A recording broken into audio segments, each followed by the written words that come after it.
이전부터긴 한데 본격적으로 제가 실천하고 이제 환자분들한테 가르쳐 준 지가 2019년도부터거든요. 그래서 2019년, 20년, 21년, 22년. 이제 24년째인데 제가 이전에 했던 치료들이 있고 맨발 걷기를 같이 병행해서 치료한 그것들을 비교해 보면은 많은 어떤 효과가 있기 때문에 저는 지금 또 그렇게 말하고 있고 또 이 자리에까지 나오게 된 것입니다. 맨발 걷기의 큰 효과 중 하나가 접지 효과인데요. 사람의 성분, 몸의 성분이 흙이잖아요. 흙. 그래서 사람이 이제 자연하고 떨어져 있기 때문에 많은 신종병들, 문명병들, 난치병들 이런 것들이 생겼습니다. 예를 들어서 이전에는 없었던 아토피, 면역기 질환, 기형, 천식 이런 것들이 몇십 년 전에만 해도 별로 없었어요. 그런 것들이 문명이 발달하고 환경이 나빠지고 감사해요. 근데 더 큰 이유는 자연과 떨어졌기 때문에 그런 부분들이 생겼고 그것이 바로 피가의 접지가 안 되기 때문에 생겼습니다.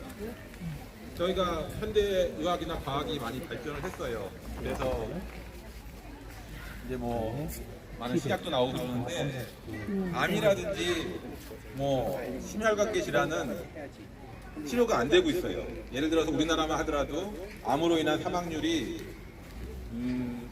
한 남자들 같은 경우는 30%, 여자들 같은 경우도 한 25% 되거든요. 왜 의학은 발전하는데 암의 사망률이 좀 더 높아지느냐? 나중에 이제 10년, 20년 있으면 이 확률이 40%, 50%까지 올라갈 거라고 예상을 하고 있습니다. 통계적으로요.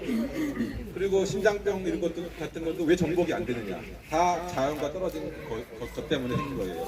그러니까 접지를 하게 되면은 우리의 몸이 흙으로 되어 있고 흙과 접지를 하게 되면 어떤 일이 생기느냐? 이 흙은, 이 지구는 큰 배터리라고 생각하시면 돼요. 북극과 남극이 있고, 자기가 흐르고 있고, 전기가 흐르고 있고, 이 큰 배터리로부터 저희가 음전하를 충전을 받게 되는 것입니다. 저희 몸에 이제 활성산소라는 게 있어요. 저희가 음식을 먹고 호흡을 하고 몸의 세포에서 이제 에너지를 만들어내는 과정에서 활성산소라는 게 생겨요. 근데 이것들이 사실은 적게 있으면은 뭐 상관이 없는데 뭐 예를 들어 스트레스라든지 과로라든지 그런 것들로 인해서 너무 많이 생기게 됐을 때 이것들이 문제를 일으켜보게 됩니다. 이 문제가 무슨 문제냐? 활성산소는 양전하를 띠고 있어요. 그래서 이것이 안정화되기 위해서 음전하를 찾아서 붙이려고 합니다. 그러면은 저희가 뭐 음식이라든지 이런 것들 통해서 충분하게 이런 운전하다 그게 아니야. 내 몸에 있는 세포들로부터 띄어내요. 전화 하나를 띄어내가지고 자기한테 붙여요. 그 세포는 어떤 일을 하냐? 하게 되는 거죠. 세포벽이 하게 되고 세포 안에 있는 성분들이 나와서 그것들이 염증을 일으키고 세포 안에 DNA가 손상되고 그러면 어떤 문제가 생기느냐? 암이 생기는 거죠. DNA가 손상이 되면은 만성적인 염증 상태가 되면은 결국은 암이 되는 거죠. 그래서 현재 암 환자들이 이렇게 많이 늘어나는 이유가 저는 흑과의 차단 이것이 문제라고 생각하고 있습니다. 저희가 병원이라든지 뭐 매스컴이라든지 이런 데서 항산화제를 많이 먹으라고 그러잖아요. 왜 그런 얘기를 하겠어요? 활성산소를 중화시키려고 하는 거예요. 근데 저희 비싼 돈 들이지 않아도 단지 땅에 발을 대는 것만으로도 천연의 항산화제를 공짜로 무한정 이제 섭취할 수 있는 것입니다. 그래서 이것은 땅과의 접지 자체가 활성산소를 무력화시키는 원천적인 근원적인 해결 방법이에요. 그 다음에 저희가 땅과 접지를 하면 또 어떤 일이 생기느냐?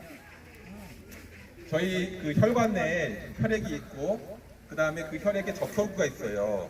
근데 이 적혈구가 피가 탁해진다 이런 말은 적혈구가 끈적끈적해지는 거잖아요. 적혈구와 적혈구 사이가 붙고 그것이 혈액의 흐름을 방해하고 그 결과 뭐 심근경색, 그 다음에 동맥경화, 고혈압 이런 것들이 생긴다라고 보고 있어요. 그래서 저희가 뭐라 그래요? 예방하기 위해서 아스피린을 먹어라, 뭐 신선한 야채와 채소, 과일을 먹어라 이런 식의 얘기를 많이 하잖아요. 근데 저희가 땅에 접지를 하면 어떤 일이 생기느냐? 제타전이라는 게 있어요.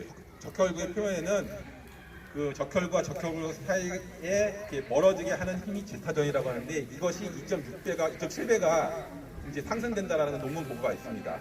그래서 서로 밀어내는 힘이 커지면 어떻게 돼요? 빨라지는 거죠. 서로 많이 밀어내니까 흐름이 빨라지는 거죠. 그래서 혈류 속도를 측정해 봤더니 2.6배가 상승한다고 합니다. 논문 결과상. 이게 저희가 그냥 여기 뭐 혈액순환이 좋다 이거를 그냥 뭐 저희 생각으로 얘기하는 게 아니라 분명한 실험적인 과학적인 논문 근거를 가지고 얘기를 하는 거예요. 그러면 이게 어떤 일이 일어나겠어요? 저희가 뭐 고지혈증약을 먹을 필요도 없고 아스피린을 먹을 필요가 없는 거죠. 자기가 알아서 혈액순환을 시키니까. 그 다음에 또 어떤 효과가 있느냐? 세포에는 미토콘드리아라고 있어서 이것이 영양분을 통해서 에너지를 만들어내는 효과가 있어요. 근데 그럴 때 에너지가 ATP잖아요. 그 ATP의 생성을 촉진하는 효과가 있어요. 그래서 예를 들어서 저는 환자분들한테 이제 간헐적 단식이라든지 그런 걸 시키기도 하는데 음식을 먹지 않으니까 힘이 없잖아요. 근데 맨발 걷기를 꼭 시켜요. 단식을 시키는 환자들한테는. 이거를 하는 저희가 음식을 안 먹었는데도 맨발 걷기를 하면은 그 기간을 굉장히 힘있게 이렇게 지나갈 수 있는 거예요. 그런 걸 통해서 저는 뭐 공통적으로 다 그렇게 호소를 다 말씀하시는 거거든요. 그래서 ATP의 기능을, 그러니까 미토콘드리아의 기능을 좋게 하기 때문에 ATP의 생성을 높인다. 그래서 이게 마치 저희가 뭐 소위 말하는 보양식 이런 것을 먹는 뭐 저희가 뭐 어떤 비용도 안 들고 어떤 누력도 없이 그러한 효과가 있습니다. 그 다음에 콜티졸 호르몬의 분비 기능을 정상화시키는 효과가 있어요. 이게 어떤 역할을 하냐? 스트레스를 저희가 받으면 어떤 일이 일어나요? 막 가슴이 뛰고 열이 뒤로 다치고 두통이 생기고 불면증이 생기고 우울해지고 이런 것들이 다 콜티졸 호르몬의 분비 기능이 일정하게 돼야 되는데 그게 확 나왔다가 떨어졌다가 그런 자격 때문에 생기는 거거든요. 그래서 저희 맨발 걷기를 하면 접지를 하면은 가장 먼저 좋아지는 게 오늘 오셨으니까 바로 아실 수 있는 게 뭐냐면은 불면증이 일단 좋아져요. 콜티졸 분비가 밤에도 일정하게 분비되기 때문에 바로 이제 아시는 게 불면증입니다. 이런 효과가 있고요. 그다음에 또 어떤 효과가 있느냐? 염증과 통증을 이제 완화시켜줘요. 저희가 이제 아까 얘기했지만 이제 자유전자가 들어와서 활성산소를 무력화한다고 했잖아요. 그럼 염증이 줄어드는 거예요. 염증의 증상이 뭐예요? 통증이잖아요. 신체의 모든 통증들이 어떤 진통제를 먹지 않아도 줄어들게 됩니다. 저희가 염증이 생기면 어떤 일이 일어나냐? 백혈구와 림프구와 호주구와 이런 것들이 이제 이 염증을 해결하기 위해서 굉장히 수가 늘어나요. 근데 이게 그 병을 치료하면 좋은데 문제는 정상세포를 공격한단 말이에요. 그럼 그게 무슨 질환이에요? 자가면역 질환이잖아요. 류마티즘, 뭐 쇼그렌 증후군, 뭐 아토피, 뭐 이런 다발성 경화증 그러한 것들이 정상세포를 공격해서 생기는 거잖아요. 근데 아예 염증과 그런 활성산소가 차단되니까 저절로 자가면역 질환들도 낫게 됩니다. 그래서 그다음에 뭐 이런 어떤 대사 촉진 작용, 또 임신, 그다음에 출산 이런 여러 가지 작용이 있는데요. 이런 부분에 대해서 자세히 저희가 또 이렇게 맨발 산행하면서 접지 테스터와 함께 또 사례들과 함께 얘기하는 시간이 앞으로 이어질 것입니다. 그러면 가지 마시고 꼭 다 함께 그 데모사항 등반하는 그런 시간을 갖도록 하겠습니다. 예, 감사합니다.